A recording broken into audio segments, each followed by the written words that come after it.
ഈ ഞാൻ എന്തായാലും വന്നതല്ലേ സാർ, ഞാൻ ജയിച്ചിട്ടേ പോവുള്ളൂ, ഒരു ഇൻ്റർവ്യൂവിൽ മാധവ് പറഞ്ഞാണ്. രണ്ടും കൽപ്പിച്ചാണല്ലേ? അങ്ങനെ തന്നെ ആവണമല്ലോ. I think we're all doing this to win. നമ്മൾ ഒരു സിനിമ പോലും നന്നായി വരരുത് എന്ന് ആഗ്രഹിച്ച് ചെയ്യത്തില്ലല്ലോ. എല്ലാ സിനിമയും അതൊരു സൂപ്പർ ഹിറ്റ് ആവണമെന്ന് തന്നെ ആഗ്രഹിച്ച് ചെയ്യുന്നത്. അതുപോലെ തന്നെ എന്നത്തെ പോലെയും അവർ അംഗം അട്ടഹാസം is just like that. Okay.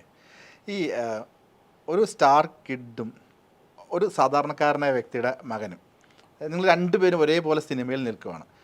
ഒരു ബിഗിനിങ് സ്റ്റേജിൽ ഷൈൻ ഇപ്പോൾ ഇത്രയും എക്സ്പീരിയൻസ് ഉണ്ട്, ഈ മാധവനുള്ള ടെൻഷൻ ഒരിക്കലും ഷൈൻ ഉണ്ടാവില്ലല്ലോ. കാരണം ഞാനൊരു സ്റ്റാർ കിഡാണ്, ഞാൻ തെളിയിച്ചേ പറ്റുള്ളൂ. ഈ ഒരു ചങ്കിൾ, ഈ ഒരു തീ കൊണ്ടല്ലേ ആക്ച്വലി മാധവ് നടക്കുന്നത്.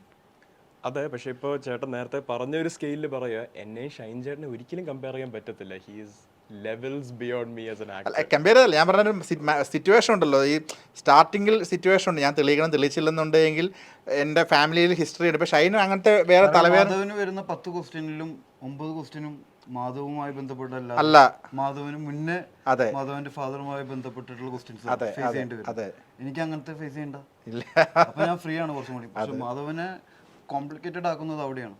ഒരു സ്റ്റാർ കിഡിന് അവർക്ക് പെട്ടെന്ന് മൂവിയിലേക്ക് കടക്കാൻ പറ്റുമെങ്കിലും ഈ 9 ചോദ്യം ഭയങ്കര കോംപ്ലിക്കേറ്റഡ് ആക്കും അവരുടെ ജീവിതത്തിൽ. സർവൈവ് ചെയ്യാന്നുള്ളത് ഭയങ്കര ഒരു ഇതാണ്. കാരണം അളക്കുന്നത് അവരെ ചോദ്യത്തിനെയും അടിസ്ഥാനപ്പെടുത്തിയിട്ടാണ് അവരെ ആൾക്കാര് കണക്ക് കൂട്ടുന്നതും കാണുന്നതും എല്ലാം. അവരെ ഒരു ന്യൂ കിഡായിട്ട് അല്ലെങ്കിൽ ന്യൂ ഇൻഡിവിജ്വൽ ആയിട്ട് കാണുന്നില്ല. അങ്ങനെ കാണുകയാണെങ്കിൽ അവർക്ക് കുറച്ചും കൂടി ഫ്രീ ആയിട്ട് വർക്ക് ചെയ്യാൻ പറ്റും, അഭിപ്രായങ്ങൾ പറയാൻ പറ്റും. വളരെ ഒരു വലിയ കാര്യം ഷൈൻ പറഞ്ഞ കാര്യം. എനിക്കെപ്പോഴും സബ് കോൺഷ്യസ്ലി എത്രയൊക്കെ ഞാൻ എന്നെ ഒരു ഫ്രീ സ്പേസ് ഓഫ് മൈൻഡിൽ വെച്ചാലും ഒരു സിനിമയിൽ വർക്ക് ചെയ്യുമ്പോഴത്തേക്കും എൻ്റെ മനസ്സിൽ ആ സബ് കോൺഷ്യസ് തോട്ട് ഉണ്ട്, ഇതിലെന്തായിരിക്കും ഒരു പ്രേക്ഷകൻ കണ്ടെടുത്ത് ട്രോളാൻ പോകുന്നത്. എനിക്ക് അങ്ങനെ വർക്ക് ചെയ്യാൻ താല്പര്യമില്ല. ബിക്കോസ് ഒരു ക്രിയേറ്റീവ് സ്പേസിൽ ഏറ്റവും കൂടുതൽ വേണ്ടതൊരു ഫ്രീഡം ഓഫ് മൈൻഡ്. ആൻഡ് ആ ഒരു ഫ്രീഡം എനിക്ക് ഫുള്ളി ഒരിക്കലും കിട്ടത്തില്ല because of this set situation. പക്ഷെ അങ്ങനെ കിട്ടിയാൽ ഞാൻ ഈ ചെയ്യുന്ന മിസ്റ്റേക്സും ഒരുപാട് ഞാൻ എന്നെ തന്നെ അതിനെ വെച്ച് പണിഷ് ചെയ്യത്തില്ല, or any other person who's in my position or similar position. ആ ഒരു എൻവയൺമെൻറ്റ് ക്രിയേറ്റ് ചെയ്യുക എന്നുള്ളത് ഈ സിനിമ കണ്ട് എന്നും സക്സസ് ആക്കുന്നത് എല്ലാം പ്രേക്ഷകർ തന്നെയാണ്. അതേ പ്രേക്ഷകർ തന്നെയാണ് ഈ എൻവയൺമെൻറ്റ് ക്രിയേറ്റ് ചെയ്യേണ്ടത്. ബിക്കോസ് ഐ ഡോണ്ട് തിങ്ക് അങ്ങനെ എന്തെങ്കിലും ഇപ്പോൾ എവിഡൻ്റ് ആയിട്ട് ഭയങ്കര മോശമായിട്ടുള്ളൊരു കാര്യം വന്നു കഴിഞ്ഞാൽ അതിനെ കോൾ ഔട്ട് ചെയ്യാനും പ്രേക്ഷകർക്ക് അവകാശമുണ്ട്. പക്ഷേ ഒരാളുടെ കരിയർ അവരൊരു പെർഫോമൻസ് വൈസോ അല്ലെങ്കിൽ അവരുടെ ഫാമിലി അസോസിയേറ്റഡ് ആയ പൊളിറ്റിക്സ് കാരണോ ഒരാളുടെ കരിയർ വളരാൻ സമ്മതിക്കാതിരിക്കുക, അല്ലെങ്കിൽ വളരാൻ സമ്മതിക്കാതിരിക്കുക എന്നല്ല, ഒരു അവസരം കിട്ടുക. അതായത് I understand my first 2 movies won't the best, but എനിക്കൊരു 3, 4, 5, 6 മൂവി അങ്ങനെ ഒരു അവസരം കിട്ടി പഠിച്ചു വരാൻ ആഗ്രഹിക്കുന്ന ഒരാളാണ് ഞാൻ. എനിക്കുള്ളൊരു അവസരം because I'm so and so son, അവിടെ ഒരു ഐ ഫീൽ ലൈക്ക് ഒരു ഡിസ്കണക്ട് വരുന്നുണ്ട് അവിടെ. I don't mind that. എൻ്റെ സിറ്റുവേഷൻ അതായി പോയി. Now I have to work with that. ഈ പ്രഷർ ഓവർകം ചെയ്യാൻ എന്താ ചെയ്യുന്നത്? ശ്രദ്ധിക്കാതിരിക്കുക അധികം. എക്സാക്ട്ലി. പക്ഷെ അത് പറ്റുമോ? അത് നമ്മള് കാരണം വെറുതെ സ്ക്രോൾ ചെയ്താൽ ഇങ്ങനെ എന്തെങ്കിലും ഫീൽഡിൽ വന്നുകൊണ്ടിരിക്കില്ലേ? ടച്ച്ഡ് ആയിരിക്കണം, അൺടച്ച്ഡ് ആയിരിക്കണം എന്ന് പറയില്ലേ. നമ്മൾ ഇതിനെ പറ്റി കോൺഷ്യസും ആയിരിക്കണം, എന്നാൽ കോൺഷ്യസ് അല്ലാതും ആയിരിക്കണം. എൻ്റെ അടുത്ത് ഈ ആക്സിഡന്റ് കഴിഞ്ഞ ശേഷം ഡോക്ടർ പറഞ്ഞു വളരെയധികം ശ്രദ്ധിക്കണം കയ്യിന്, ഉള്ളിൽ ടൈറ്റാനിയം ആയിട്ടിരുന്നു. പിന്നെ ഡോക്ടർ സെറ്റ് ആയതിനു ശേഷം ഡോക്ടർ എന്താ പറഞ്ഞതെന്ന് അറിയോ, ഇനി അത് ശ്രദ്ധിക്കാതിരിക്കണം. ഓക്കെ.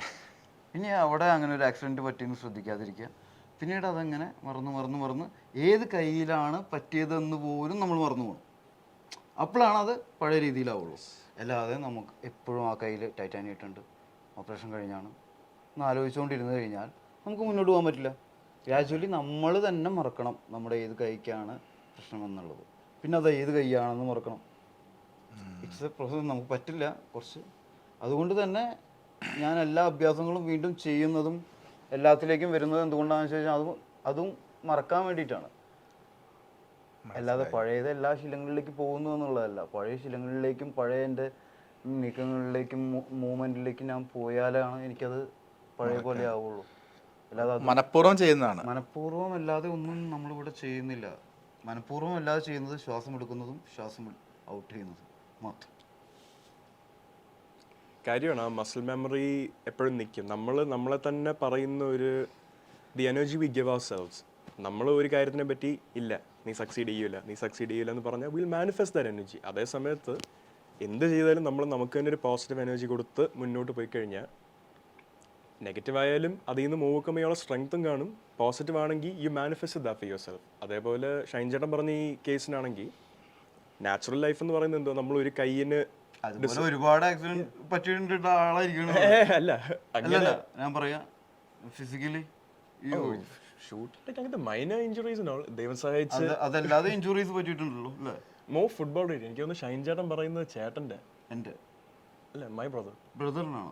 ചേട്ടൻ്റെ കൈ ഇതേപോലെ ഒരു ബൈക്ക് ആക്സിഡന്റിൽ ഗോകുലിൻ്റെ അതെ. അംഗം അട്ടഹാസത്തിലേക്ക് വരുമ്പം ട്രിവാൻഡ്രം ബേസ് ചെയ്തിട്ടുള്ള കഥ ഇപ്പോൾ ഏറ്റവും ലാസ്റ്റ് എനിക്ക് തോന്നുന്നു ട്രിവാൻഡ്രം ബേസ് ചെയ്തിട്ടുള്ള ഒരു ഗുണ്ട അല്ലെങ്കിൽ ആ ഒരു തരത്തിലുള്ളൊരു ത്രില്ലർ മൂടുള്ള കഥ വന്നത് കാപ്പയാണ്. എൻ്റെ ഒരു അറിവ് ശരിയാണ്, നമ്മളെല്ലാം കണ്ടറിഞ്ഞൊരു കാപ്പയാണ്. അത് പലതും നടന്ന കഥകളാണെന്നൊക്കെ നമ്മൾ കേട്ടിട്ടുണ്ട്, അല്ലെങ്കിൽ ബുക്കിൽ നിന്ന് ഇൻസ്പയർഡ് ആണ്. എന്നാലും ചില സീക്വൻസ് ഒക്കെ നടന്നിട്ടുള്ളതെന്നും കേട്ടിട്ടുണ്ട്. ഇപ്പം ഈ കോമൺ 2 ഗ്യാങ്ങുകൾ തമ്മിലുള്ളൊരു കുടിപ്പകയുടെ കഥ കൂടുതലും സിനിമകളിൽ കാണുന്നത് അങ്ങനെയായിരിക്കും. ഒരിടത്തൊരു ലീഡർ ഉണ്ടാവും, ഇപ്പുറത്ത് വേറെ ലീഡർ ഉണ്ടാവും, ഇവർ തമ്മിലുള്ള കോൺഫ്ലിക്ട്സിൽ വരുന്നു, അതിലേക്ക് ഇവരുടെ കുടുംബാംഗങ്ങൾ എത്തിച്ചേരുന്നു. ഇതിനൊക്കെ അപ്പുറം എന്താണ് അംഗം അട്ടഹാസം പറയുന്നത്? എൻ്റെ അടുത്ത് ആദ്യം ഇതിനെപ്പറ്റി സൂചിപ്പിക്കുന്നത് നമ്മൾ നിഷാന്തൊക്കെയാണ്. നിഷാന്തൊക്കെയില്ല ഇങ്ങനെ തിരുവനന്തപുരം ബേസ് ആയിട്ടൊരു കഥ വരുന്നുണ്ട്, ഒരു പ്രൊജക്റ്റ് വരുന്നുണ്ട്. അതിൽ നല്ലൊരു കഥാപാത്രമാണ് കാക്ക സൈജു. അപ്പോൾ ഞാൻ ആദ്യം വിചാരിച്ചത് പുള്ളി ചെയ്യാനുള്ള പരിപാടിയാണ്. പിന്നെയാണ് മനസ്സിലായി പുള്ളി അതിലൊരു ക്യാരക്ടറാണ് ചെയ്യുന്നത് സുജിത്ത് എന്ന് പറഞ്ഞിട്ട് ഒരാളാണ്. അപ്പോഴാണ് എനിക്കിതിനെപ്പറ്റി കൂടുതൽ ഡീറ്റെയിൽ ആയിട്ട് മനസ്സിലായിക്കൊണ്ടിരിക്കുന്നത്.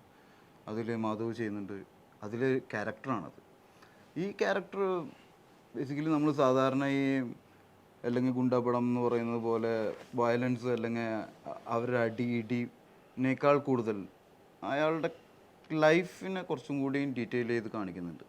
ആഫ്റ്റർ ദ ഫൈറ്റ് എന്താണ് സംഭവിക്കുന്നത്, and also after the fight എന്ന് മാത്രമല്ല how did it get to the fight, എങ്ങനെ ആ ഫൈറ്റിലേക്ക് എത്തി, ആ ഫൈറ്റിന് ശേഷം എന്താണ് അവരുടെ അവസ്ഥ, അതൊക്കെയാണ് കൂടുതലും ഇതിൽ മെൻഷൻ ചെയ്യുന്നത് അല്ലെങ്കിൽ കാണിക്കുന്നത്. നമ്മളിപ്പോൾ ഇതുപോലത്തെ ഒരു സബ്ജക്റ്റ് എടുക്കുമ്പോഴത്തേക്കും ഒരു ഗുണ്ടാ കഥ എന്ന് പറയുമ്പോഴത്തേക്കും ഗുണ്ടായിസം നമുക്ക് ഐഡന്റിഫൈ ചെയ്ത് മെൻഷൻ ചെയ്യാൻ ഒരുപാട് കാര്യങ്ങളുണ്ട്. Different styles or different types of it. നമുക്കതിൽ എല്ലാ സ്റ്റൈലും കാണിക്കാൻ പറ്റില്ല ഓബ്വിയസ്ലി, ഓർ എല്ലാ ടൈപ്സ് ഓഫ് ഗുണ്ടായിസോ ആക്ട്സ് ഓഫ് ഗുണ്ടായിസും കാണിക്കാൻ പറ്റില്ല. ഐ തിങ്ക് ദ ഡയറക്ടർ ഒരുപാട് എഫേർട്ട് ഇട്ട് ഇതിൻ്റെ ഒരു റൈറ്റ് മിക്സ് എന്താണ്, അതായത് എത്രത്തോളം ആൾക്കാരെ കാണിക്കാം, എത്രത്തോളം അവർക്ക് ഓൾറെഡി അറിയാം എന്നുള്ളൊരു ജഡ്ജ്മെൻറ്റ് വെച്ചിട്ട് ഐ ഫീൽ ലൈക്ക് ഒരുപാട് പ്രേക്ഷകനെ ഫോഴ്സ് ഫീഡ് ചെയ്തിട്ടില്ല ഈ സിനിമ. ഷൈൻ ചേട്ടൻ പറഞ്ഞ പോലെ ഈ അടി എന്നല്ല, അടി കഴിഞ്ഞിട്ട് അടിക്ക് മുന്നേ എന്താ ഉണ്ടായിരിക്കുന്നത്, എങ്ങനെയാണ് അതിലോട്ട് എത്തിയത്, ഈ അടി ഉണ്ടാകുന്ന സന്ദർഭത്തിൽ അതിൽ ആരൊക്കെയാണ് ഇൻവോൾവ് ആയിട്ടുള്ളത്, ഇതിൽ ഓരോ ആൾക്കാരുടെയും ജീവിതം എങ്ങനെയാണ് അതിലോട്ട് അവരെത്തിയത്, അവരുടെ ലൈഫ് ഇപ്പോൾ എങ്ങനെയാണ്, അവരുടെ മെൻറ്റൽ സ്റ്റേറ്റ് ഇപ്പോൾ എങ്ങനെയാണ് എന്നുവെച്ചാൽ ഒരു സൈക്കോളജി ലെസൺ അല്ല, പക്ഷേ എന്തുകൊണ്ട് അവർ ഇതിലോട്ട് എത്തിപ്പെട്ടു എന്ന് ഉള്ളതിൽ ഐ തിങ്ക് ഏറ്റവും കൂടുതൽ ഹൈലൈറ്റ് ചെയ്തിട്ടുള്ള ക്യാരക്ടേഴ്സ് എന്ന് പറയുന്നത് as the lead character in this film എൻ്റെ ക്യാരക്ടറിൻ്റെ ജേർണിയിലൂടെയാണ് പ്രേക്ഷകരുടെ പേഴ്സ്പെക്റ്റീവിൽ ഈ സിനിമ പോകുന്നത്. അതേപോലെ ഈക്വലി ഇമ്പോർട്ടൻ്റ് എന്ന് തന്നെ പറയണം. കാര്യം ഞാൻ ഷൈൻ ചേട്ടൻ നേരത്തെ പറഞ്ഞിരുന്നത് without him the first half of the film is empty. Shine ചേട്ടനാണ് first half of the film. And എനിക്ക് പറയാനുള്ളത് സുജിത്തേട്ടൻ ചെയ്തു വെച്ചിരിക്കുന്ന വർക്ക് ഒരാൾക്കും ഈ സിനിമ തിയേറ്ററിൽ പോയി കണ്ട് എൻ്റെ കാശ് വേസ്റ്റായി പോയല്ലോ എന്ന് തോന്നത്തില്ല. ആൻഡ് വളരെ ഓണസ്റ്റായിട്ട് പറയാനാണെങ്കിൽ എൻ്റെ സ്വന്തം സിനിമ കുമ്മാട്ടിക്കളിയിൽ പോയി ഇരുന്ന് കണ്ട് എൻ്റെ സമയം വേസ്റ്റായെന്ന് വിചാരിച്ച ആളാണ് ഞാൻ. Very very honestly. JSK അല്ല, ഐ എം ടോക്കിംഗ് അബൌട്ട് കുമ്മാട്ടിക്കളി ഇറ്റ് സെൽഫ്. കാര്യം എൻ്റെ പെർഫോമൻസ് വളരെ മോശമായിരുന്നു, movie was not the best. So